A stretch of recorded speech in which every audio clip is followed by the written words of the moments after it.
পৃথিবীতে সব স্বামী আপন হয় না, সব স্বামীকে আপন মনে করা যায় না। মাথায় রাখবেন, যেই স্বামীকে আপনি সবকিছু উজাড় করে দিয়েছেন, তার সঙ্গে আপনি অনেস্ট ছিলেন, তার সঙ্গে আপনি লয়াল ছিলেন, তাকে বাদ দিয়ে অন্য কারো কথা আপনি চিন্তাও করেন না, আপনি তার জন্য কলিজা ছিঁড়ে রেখে দিয়েছেন, তবুও সেই স্বামী আপনার সঙ্গে বেইমানি করে, আপনার সঙ্গে চিট করে, আপনার ইজ্জতে আঘাত করে, আপনাকে অন্যের সামনে ছোট করে কথা বলে।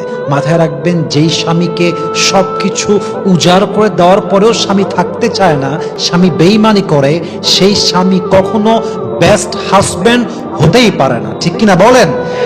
এজন্য আজকালকার যুগে স্বামীকেও বিশ্বাস করতে হয়, মেপে বিশ্বাস করতে হয়। স্বামীকেও ভালোবাসতে হয়, কিন্তু লেভেল বুঝে ভালোবাসতে হয়। আর আজকালকার যুগে যে মানুষ নিজেকে বাদ দিয়ে অন্যকে বেশি ভালোবাসে, তার জীবনে সে সবচেয়ে বড় বেশি বাস খায়। ঠিক কিনা? আল্লাহ সব মেয়েদেরকে বোঝার তৌফিক দান করুন, সবাই আমিন।